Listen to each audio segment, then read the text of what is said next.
ہم شرمندہ نہیں ہیں، انسانوں کو کپڑوں پہ نہیں تولا جاتا۔ آج کا میرا دیس کا مالدار اتنا فقیر ہو گیا ہے، اتنا چھوٹا ہو گیا ہے کہ وہ اپنا تعارف کروانے کے لیے 50 لاکھ کی گھڑی لیتا ہے، 6 لاکھ کا جوتا لیتا ہے۔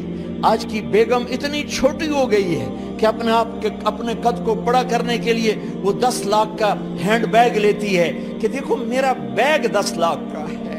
ارے میری بہن، تو 10 ٹکے کی بھی نہیں رہی اگر تو نے بیگ سے اپنے آپ کو بڑا بنایا۔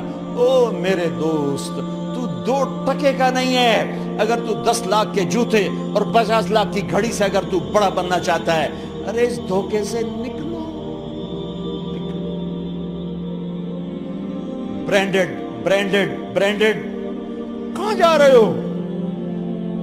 جب تم اپنی ذات میں بے قیمت ہو تو رب ذوالجلال کی قسم، تمہاری گھڑیاں، تمہارے بیگ، تمہاری گاڑیاں، تمہارے بنگلے تمہاری عزت کو بڑھا نہیں سکتے۔ ابا جان، آج ہم خوشی سے بلند ہیں کہ ہمارے باپ نے بددیانتی نہیں کی۔ گھر میں تشریف لائے، کہنے کہ فاطمہ کچھ پیسے ہیں، میرا انگور کھانے کو جی چاہ۔ بس فاطمہ رونے لگی۔ فرمایا امیر المومنین، خزانہ تو بھرا پڑا ہے، 1 درہم کا بھی تیرا حق نہیں ہے کہ تو 1 درہم لے کے انگور خرید لے۔ تو تڑپ اٹھے، فاطمہ میں جہنم نہیں برداشت کر سکتی۔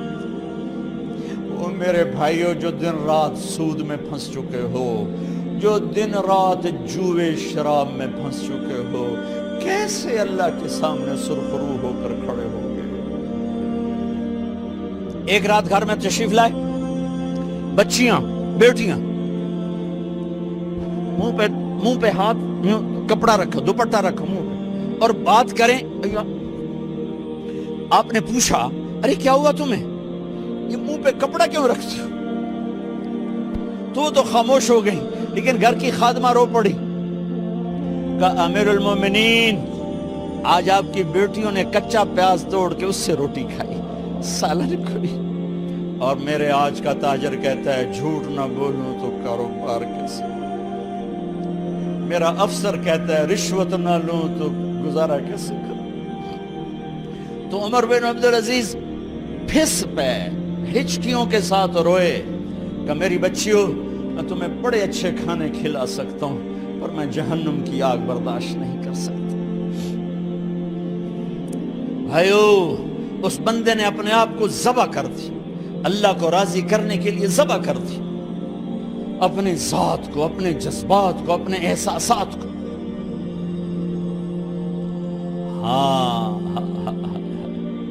اب اللہ نے صلہ کیا دیا، جب انتقال ہوا، ہونے لگا تو بلایا رجا کو، جو میں بات پہلے چھوڑ کے ادھر ان کی تھوڑی سیرت بتائی کہ رجا اب میں مرنے لگا ہوں۔ عبد الملک کالا ہو گیا تھا، ولید کالا ہو گیا تھا، سلیمان کالا ہو گیا تھا۔ یہ کیوں کالے ہوئے تھے؟ یہ بے نمازی نہیں تھے، بدکاری نہیں کرتے تھے، کسی کی طرف ان کی میلی آنکھ نہیں اٹھی کبھی۔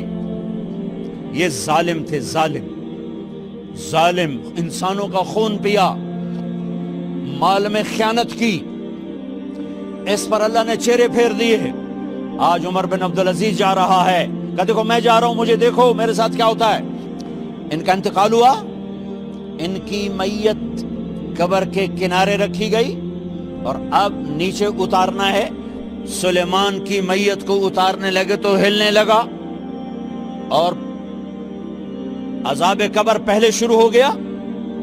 عمر کی میت کو جب قبر کے قریب کیا گیا، ایسے ہوا کا جھونکا آیا، ایک پرچہ ایسے لہراتا ہوا یوں آیا، یوں آیا، یوں آیا، اور عمر کے سینے پر گر گیا۔ لوگ کٹھے ہو گئے، پرچے کو کھول کے دیکھا گیا تو اس پہ لکھا تھا بسم اللہ الرحمن الرحیم، براءۃ من اللہ لعمر بن عبد العزیز من النار۔ یہ پروانہ ہے اللہ کی طرف سے اس کے بندے عمر کے لیے کہ اسے جہنم سے نجات کی خوشخبری سنا دی جائے۔ آہا، مرنا ہو تو یوں مرو، اللہ ایسی موت دے دے. کہتے ہیں پھر میں نے ان کو قبر میں اتارا. جب قبر میں اتارا تو کیا دیکھا؟ میں نے کفن کی گرہ کھولی تو چہرہ قبلے کی طرف، اور یوں لگا جیسے 14ویں رات کا چاند قبر میں اتر آیا ہو. اور آخری بات کرتا ہوں، میرے بھائیوں بہنوں، اپنے اللہ سے صلح کر